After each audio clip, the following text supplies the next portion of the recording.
Hello friends, my name is Hajiq Parvez Lone. मैं NEET 2022 में Jammu and Kashmir का स्टेट टॉपर हूँ and NEET all India rank 10। सबसे पहले डिस्कस करते हैं कि फ़िज़िक्स में जो स्ट्रैटेजी है वो मेरी कैसी थी। फ़िज़िक्स में मैं टीचर जो क्लास में पढ़ाते थे नोट्स वगैरह अच्छे से मैं रिवाइज़ करता था, और जो मोर इम्पॉर्टेंट चीज़ है फ़िज़िक्स में क्वेश्चन प्रैक्टिस, वो मैं बहुत ज़्यादा करता था, काफ़ी ज़्यादा। मैंने बहुत ज़्यादा बुक्स सॉल्व किए, like standard books like DC Pandey, HC Verma, वो चीज़ें मैंने सॉल्व की है। और फ़िज़िक्स में और क्या मैं करता था, मैं फार्मूला शीट्स बनाता था और उन्हीं के साथ कुछ इम्पॉर्टेंट पॉइंट्स होते हैं जो क्वेश्चन सॉल्विंग में मदद करते हैं, वो मैं साथ साथ लिखता था। ऐसे 1-2 पेजेस पर चैप्टर आ जाता था और रिवीजन उसका काफ़ी ईजी हो जाता था।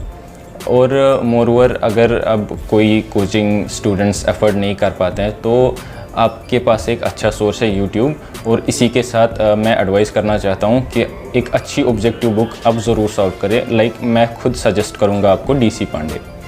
उसके बाद हम आ जाते हैं केमिस्ट्री पर। केमिस्ट्री में जैसे कि 3 पार्ट्स होते हैं, फिज़िकल, इनऑर्गेनिक, ऑर्गेनिक। फ़िज़िकल में देखिए थोड़ा सा सिमिलर रहता है फ़िज़िक्स का, जैसे फ़िज़िक्स में आप जाते हैं वैसे ही फ़िज़िकल में भी जाना है, लेकिन फ़िज़िकल में थोड़ी बहुत थ्योरी ज़्यादा होती है और बहुत इंपॉर्टेंट होता है कि जो थ्योरी है फ़िज़िकल में वो आप अच्छे से करें। और कुछ इम्पॉर्टेंट चैप्टर्स हैं फ़िज़िकल में, जैसे सॉलिड स्टेट है या 12th के स्पेशली सॉल्यूशंस इलेक्ट्रोकेमिस्ट्री, उनमें मेक श्योर करिए कि आप NCERT पूरी पढ़ेंगे। और 11th में ऐसा ही एक चैप्टर है स्टेट्स ऑफ मैटर। उसके बाद हम आ जाते हैं इनऑर्गेनिक पर। इनऑर्गेनिक जो है उसमें जो भी इनऑर्गेनिक में आपको पढ़ना है वो सब NCERT में दिया हुआ है। NCERT के बाहर आपको कहीं नहीं जाना है, कहीं नहीं। इनऑर्गेनिक में पूरा वही से हो जाएगा, उसी के आप रिविजन्स करिए, वो ही आप पूरी अच्छी से याद कीजिए। और इनऑर्गेनिक में भी आप क्वेश्चन प्रैक्टिस कीजिए, बट उतनी ज़्यादा नहीं जितनी आपको फ़िज़िकल और फिज़िक्स में करनी है। उसके बाद आता है ऑर्गेनिक। ऑर्गेनिक में दोनों मतलब थोड़ा बहुत मिक्स होता है। ऑर्गेनिक में आपको टीचर के नोट्स भी बहुत अच्छे से करने हैं और NCERT भी आपको बहुत अच्छे से करनी है। इसके अलावा ऑर्गेनिक जो है उसमें आपको अच्छी क्वेश्चन प्रैक्टिस भी करनी पड़ेगी। ऑर्गेनिक एक बहुत अच्छा स्कोरिंग सब्जेक्ट होता है, और फाइनली जो अच्छे स्टूडेंट्स अच्छे से ऑर्गेनिक को पढ़ते हैं उनका फाइनली ऑर्गेनिक फेवरेट भी बनता है, जैसे मेरा भी था। उसके बाद हम आएंगे बायो पर। बायो में देखिए जैसा हर कोई स्टूडेंट बोलता है कि बस NCERT मतलब बस इतना ही। NCERT आपको पूरी अच्छी तरीके से पढ़नी है, अच्छी तरीके से याद करनी है।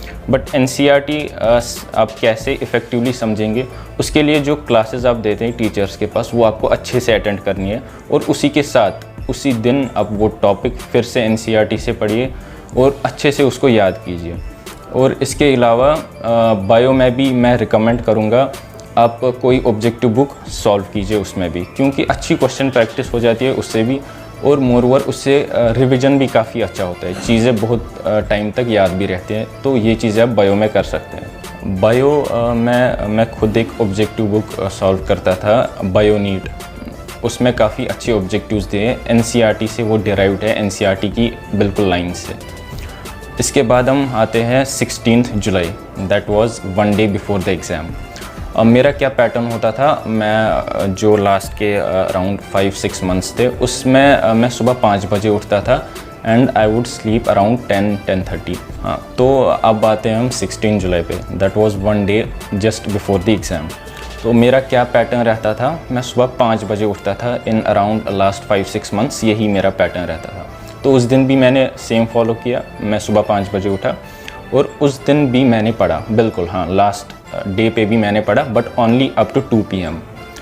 2 बजे तक मैंने पढ़ा। मैंने क्या पढ़ा, कुछ मैंने माइक्रो टारगेट्स रखे थे, कुछ स्पेसिफिक टॉपिक्स, कुछ स्पेसिफिक फार्मूलाज, जैसे सेमीकंडक्टर्स मैंने एक टॉपिक रखा था जो मुझे थोड़ा बहुत रिवाइज़ करना था। जैसे पूरी बायो में मैंने 1-2 टॉपिक्स रखे थे, जैसे DNA फिंगरप्रिंटिंग या gymnosperms from 11th bio.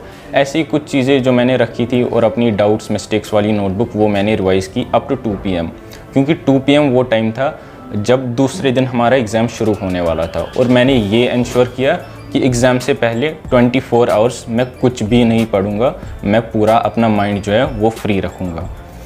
Finally जब 17 जुलाई को हम वहाँ एग्ज़ाम सेंटर में पहुँचे तो अराउंड 1.5 आवर्स पहले ही हम वहाँ पर बैठे, और फिर मैंने खुद को भी कंफर्टेबल रखा वहाँ पर, और वहाँ काफ़ी मतलब अच्छा इन्वायरमेंट था और मैं काफ़ी ज़्यादा नर्वस नहीं था।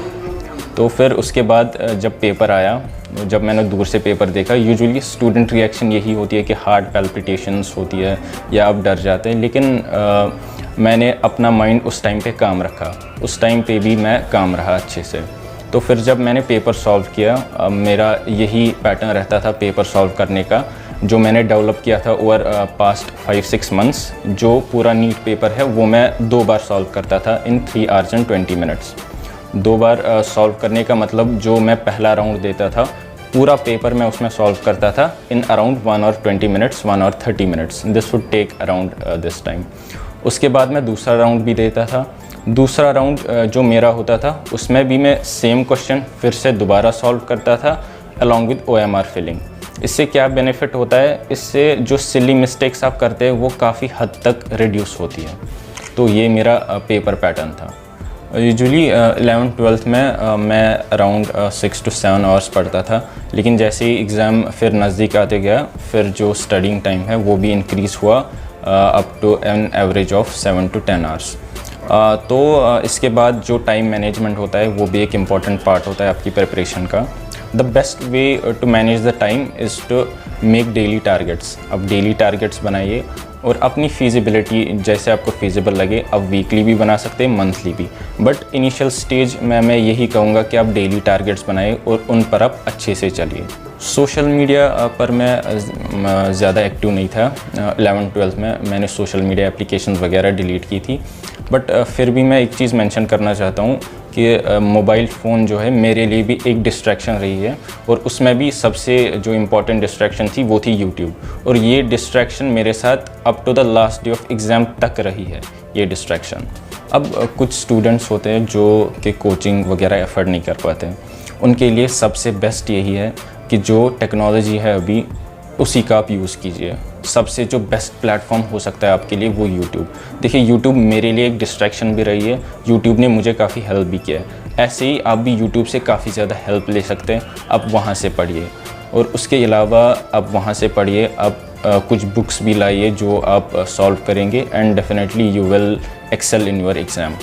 और मतलब हो सकता है, पॉसिबल होता है, अच्छी तरह से यूट्यूब से आप पढ़ेंगे, आप नीट अच्छे से क्रैक कर सकते हैं, क्योंकि आप पहले नहीं है जो आप ऐसा करने जा रहे हैं। काफ़ी स्टूडेंट्स आए हैं पास्ट में जिन्होंने ये सब किया है। इवन मैंने भी यूट्यूब से हेल्प ली और मैंने भी एक अच्छी रैंक अचीव की।